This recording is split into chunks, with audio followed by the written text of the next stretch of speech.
Good morning बच्चों, शांति कुंज online classes में आपका स्वागत है। तो बच्चों, आज हमारा नया चैप्टर स्टार्ट होता है। चैप्टर का नेम है प्रकाश ऊर्जा का रूप। चैप्टर का नंबर है 14 और पेज नंबर है 109। जब हम अंधेरी कोठरी में प्रवेश करते हैं तो वहाँ रखी वस्तुएं हमें दिखाई नहीं देती। हालांकि जब हम बल्ब के स्विच को ऑन करते हैं तो हमें सभी वस्तुएं दिखाई देती हैं। बल्ब एक अदृश्य ऊर्जा उत्सर्जित करता है जिसे प्रकाश कहते हैं या लाइट कहते हैं। जब ये ऊर्जा कमरे में वस्तुओं पर पड़ती है तो उनके सतह से टकराकर वापस लौटती है। जब ये हमारी आंखों में प्रवेश करती है तो आंख को इसकी अनुभूति होती है तथा ये मस्तिष्क को एक संदेश भेजता है। अंततः इसका संज्ञान मस्तिष्क में होता है जो वास्तव में उसी वस्तु को देखता है। आँख चारों ओर की वस्तुओं को देखने का सिर्फ एक साधन है। इस प्रकार प्रकाश का एक अदृश्य ऊर्जा है जिसके कारण देखने की अनुभूति होती है। प्रकाश सीधी रेखा में चलता है। इस गुण को प्रकाश का रैखिक संचरण कहते हैं, यानी लीनियर प्रोपगेशन ऑफ लाइट। यदि हम जलती हुई मोमबत्ती को पहले एक सीधी पाइप और फिर मुड़ी हुई पाइप से देखने की कोशिश करते हैं तो हम मुड़ी हुई पाइप से मोमबत्ती की लौ को नहीं देख पाते। इससे ये स्पष्ट होता है कि प्रकाश एक सरल रेखा की अनुदिश गमन करता है, यानी प्रकाश हमेशा एक सीधी रेखा में चलता है। अगला टॉपिक है किरण एवं किरण पुंज। किरण प्रकाश से चलने का एक संकरा पथ है। संकरा मतलब एक पतला सा ऐसा पथ है जिसे रेखा के एक तरफ तीर लगाकर निरूपित किया जाता है। किसी निश्चित दिशा में प्रकाश के चलने के पथ को प्रकाश किरण कहते हैं। इसे एक सरल रेखा द्वारा व्यक्त किया जाता है। अनगिनत प्रकाश किरणों के समूह जिनके प्रकाश किरणें आपस में समानांतर हो सकती हैं उनको प्रकाश पुंज यानी बीम ऑफ लाइट कहते हैं। जैसे एक हमने रेखा खींची और उसमें एक हमने ये तीर की तरह बना दिया, तो जब ये तीर बन जाता है तो ये कहलाती है किरण। और ऐसे ही जब बहुत सारी किरणें निकलती हैं और एक पैरेलल लाइन मतलब समानांतर रेखा, जैसे ये तीनों रेखाएं दिखाई दे रही हैं, ये समानांतर हैं। जब बहुत सारी ऐसी किरणें निकलती हैं और आपस में आकर किसी बिंदु पर मिलती हैं तो उसे हम कहते हैं प्रकाश पुंज। ओके, दैनिक जीवन में कई ऐसी घटनाएं घटती हैं जिनसे ये बोध होता है कि प्रकाश सरल रेखा के अनुदिश गमन करता है, यानी प्रकाश एक सीधी रेखा में चलता है। चलो जानते हैं कैसे। पहला को दिया हुआ है छाया का निर्माण। ये संकेत देता है कि प्रकाश सरल रेखा में चलता है, यानी जो भी छाया बनती है जिसे शैडो कहते हैं, तो वो कैसे बनती है। प्रकाश जब किसी ऑब्जेक्ट पर पड़ता है और फिर उसी की परछाई या छाया बन जाती है, तो इससे हमें ये पता चलता है कि प्रकाश हमेशा सीधी रेखा में चलता है। दिन एवं रात का होना ये स्पष्ट करता है। यदि ऐसा नहीं है तो प्रकाश पृथ्वी के वक्र सतह के अनुदिश चलता और रात में भी सूर्य का प्रकाश विद्यमान रहता। लाइट हाउस या एयरपोर्ट पर प्रयुक्त सर्च लाइट का प्रकाश भी इस ओर संकेत करता है कि प्रकाश सरल रेखा में चलता है।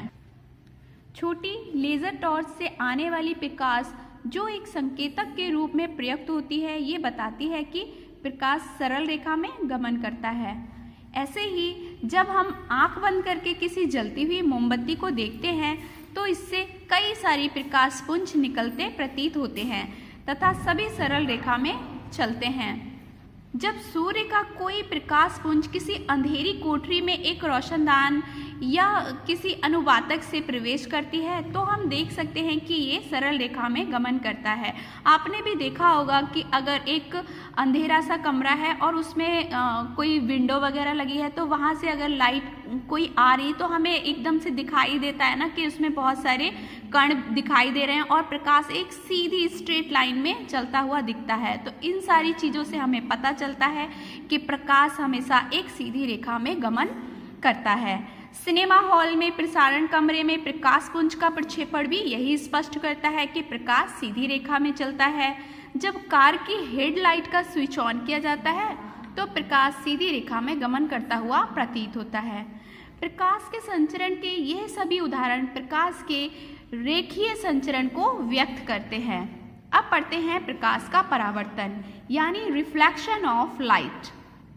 जब किसी वस्तु पर प्रकाश पड़ता है तो ये सभी दिशाओं में फैल जाता है और वस्तु को दृश्यमान बनाता है, यानी हम वस्तु को देख पाते हैं। जब यही प्रकाश किसी चिकनी समतल सतह पर पड़ता है तो ये एक निश्चित दिशा में अच्छी तरह से फैल जाता है और ये परिघटना परावर्तन कहलाती है। चिकनी सतह को परावर्तक सतह या दर्पण कहा जाता है। चेहरा देखने हेतु प्रयुक्त कांच चिकने सतह का अच्छा उदाहरण है, जिसे दर्पण या मिरर कहते हैं। तो बच्चों, इससे समझ में आया होगा कि मिरर कैसा है, एक समतल सतह होती है और इस पर जब भी कोई प्रकाश की किरण आके पड़ती है और क्योंकि ये इतना स्मूथ होता है कि इस पे तुरंत रिफ्लेक्शन हो जाता है और प्रकाश चारों तरफ फैल जाता है। इस प्रकार प्रकाश का परावर्तन वह परिघटना है जिसमें एक प्रकाशीय माध्यम में चलती हुई प्रकाश किरण किसी सतह से टकराती है और एक निश्चित कोण पर मुड़कर उस माध्यम में वापस लौट जाती है, जैसे कि रिफ्लेक्शन में हो रहा था। प्रकाश के परावर्तन से संबंधित सामान्य शब्द, ठीक, पहला है आपतित किरण। तो बच्चों, आपतित किरण क्या होती है, इसके लिए पहले हम इस डायग्राम को समझते हैं। देखो, इसमें क्या होता है, सपोज ये जो नीचे की लाइन दिख रही है इसे हम मान लेते हैं समतल दर्पण या फिर इसे हम इंग्लिश में नॉर्मल कहेंगे। जब इसके ऊपर कोई प्रकाश की किरण आई, मान लो ये एक ओ किरण इसके ऊपर पड़ी, तो इसको हमने इस तरह से प्रदर्शित किया और ये जो आने वाली किरण है इसका नाम है आपतित किरण।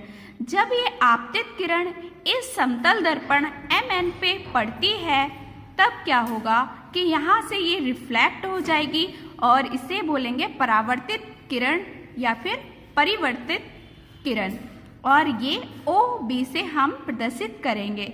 यानी AO किरण जब MM1 दर्पण पर पड़ी तो ये रिफ्लेक्ट होकर वापस चली गई। तो इस तरह से बच्चों इसे बोलेंगे हम आपतित किरण, और परावर्तित किरण कौन सी होगी, जो वापस चली गई। अब है आपतन बिंदु। दर्पण पर वह बिंदु जहाँ प्रकाश किरण टकराती है आपतन बिंदु कहलाता है।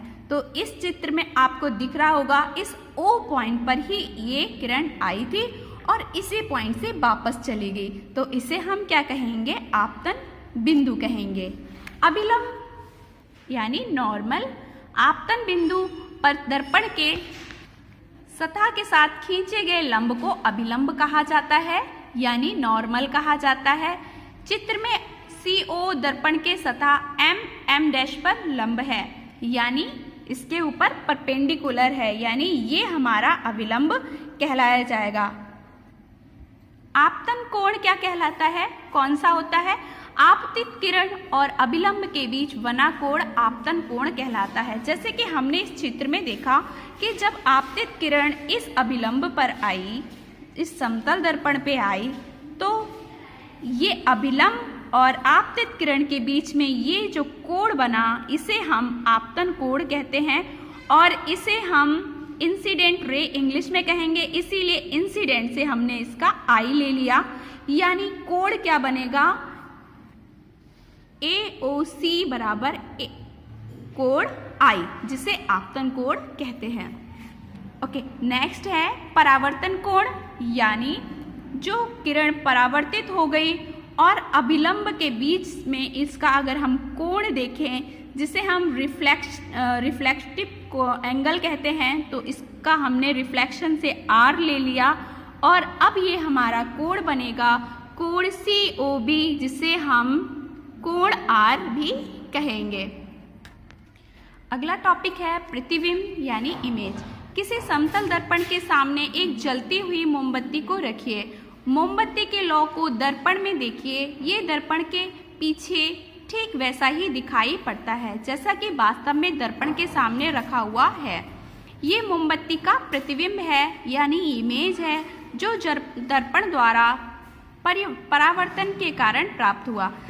हम जिस मोमबत्ती को रखे हैं उस बिंब यानी ऑब्जेक्ट को क्या कहा जाता है? उसे बिंब कहा जाता है। अतः दर्पण या लेंस में वस्तु या बिंब का स्पष्ट दृश्य प्रतिबिंब कहलाता है, यानी इमेज कहलाता है। यानी आप जो शीशे में रोजाना अपने आप को देखते हैं वो आपका क्या है? शीशे में प्रतिबिंब है। अब बच्चों आपका होमवर्क है, आपको ये रिक्त स्थानों की पूर्ति करके लेके आना है। मैंने एक ही भरा है, बाकी के आपको करने हैं। और इसमें इन पदों को परिभाषित करना है, जैसे प्रकाश को, समतल दर्पण को, और बाकी का हम नेक्स्ट वीडियो में करते हैं। तब तक के लिए बाय बाय।